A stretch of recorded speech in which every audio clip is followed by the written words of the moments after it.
America. This is a different time. This is a different world with a different kind of enemy that we're dealing with. And Satan is more active than ever. And it feels like, he's running out of time. That's why he's desperate to take as many souls that he can he can throw in hell to go with him and suffer eternity of torment and condemnation and punishment in hell. Our God reigns. Did you hear me? Yes. Our God reigns. Amen. Amen. That's why we call him the King of Kings and the Lord of Lords. There is no problem that he cannot solve. Amen? There is no sickness or disease that he cannot heal. There is no situation in life that he cannot understand and does not address. You can never say to God, but Lord, you don't know what I'm going on. He knows. Amen.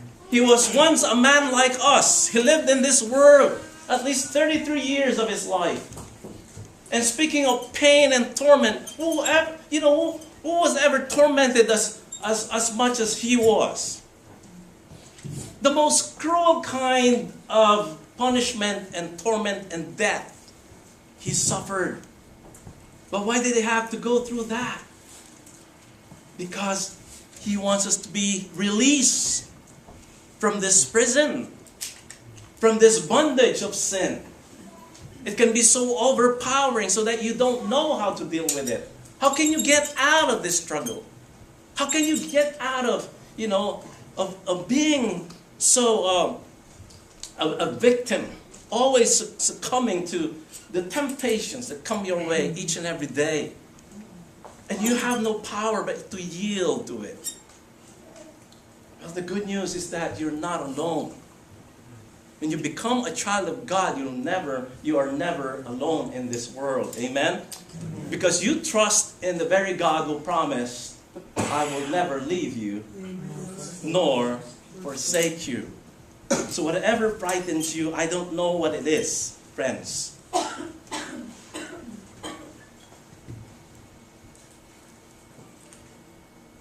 But God can overcome. God's love prevails. Then he tells us these words, do not be afraid. Amen? And the angel of the Lord appeared, and the glory of the Lord shone round about them. And the angel said unto them, fear not, do not be afraid. For behold, I bring you good tidings of great joy. That's the words of the angels. Do not be afraid. Friends, the reason these guys, the shepherds, were so frightened was not just because the light was bright. Now, think with me for a moment. If you're there, one of the shepherds, probably just relaxing now. After a long day of taking care of the sheep and the goats. And you're laying there, no roof, so what do you see?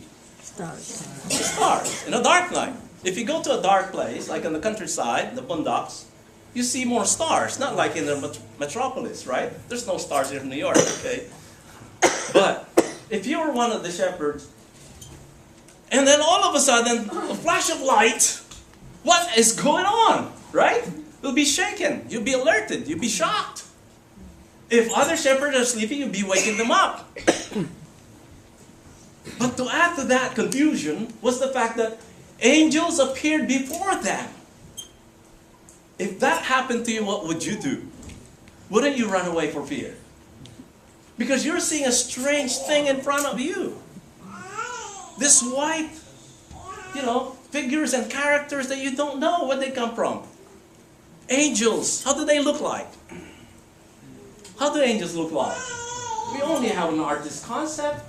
We never have any idea actually, white, yes, but that's about it. Do they really have wings? Do they have 2 feet?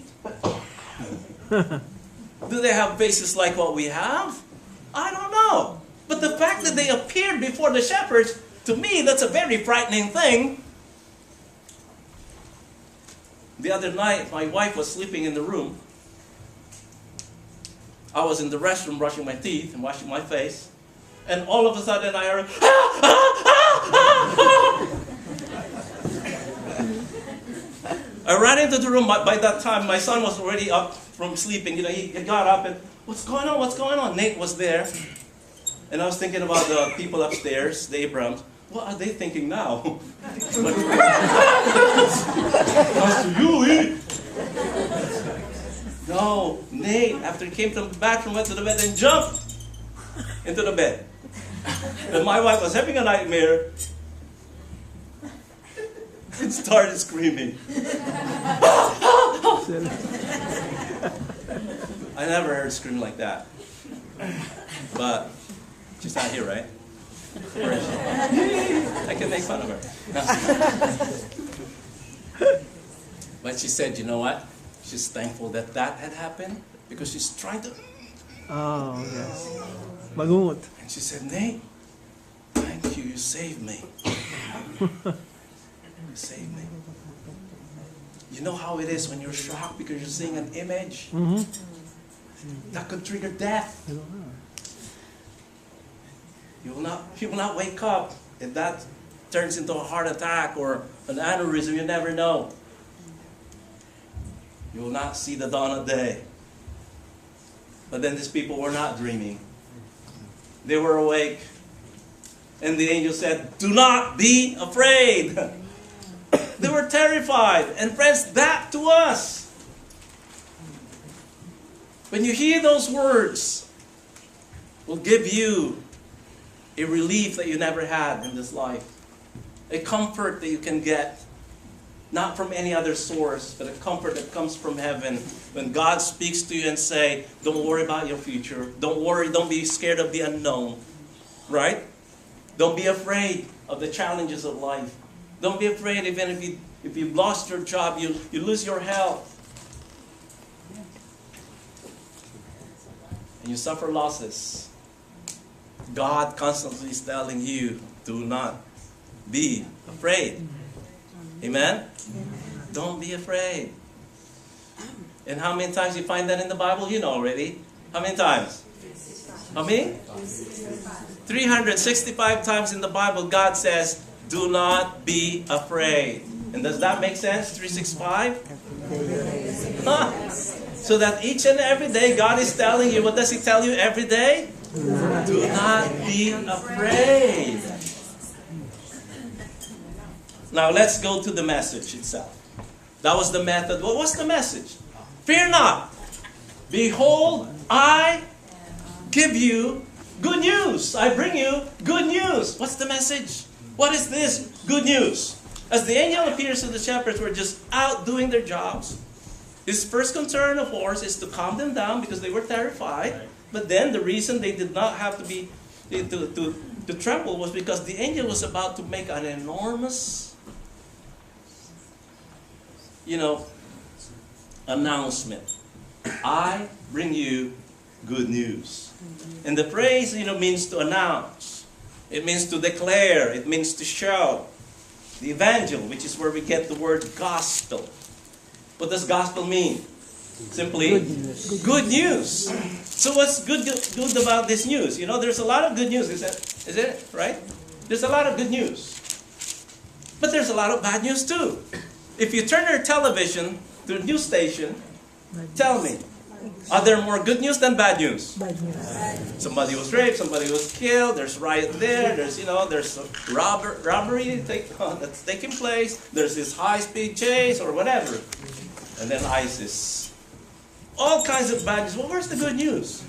Oh, the lottery number for today. Pick 3, pick 4, pick 6. That's good news. Yolanda Vega. Good news to one person. But to the rest of the millions of people who bought tickets, bad news. One person was happy, and then the rest unhappy. Wow. But let me just point out that good news is only good news when it comes in response to bad news. Amen? Doctor will tell you, I'm sorry to say you have cancer. And you prayed and did what you have to do. Next visit, doctor tells you, I don't understand this. You don't have cancer. Is that good news? That's great news. That's big news.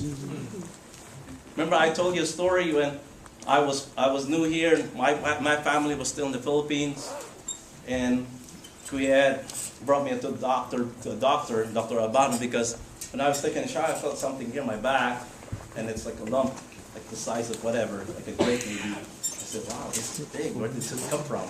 It's big. It's protruding. And went to the doctor.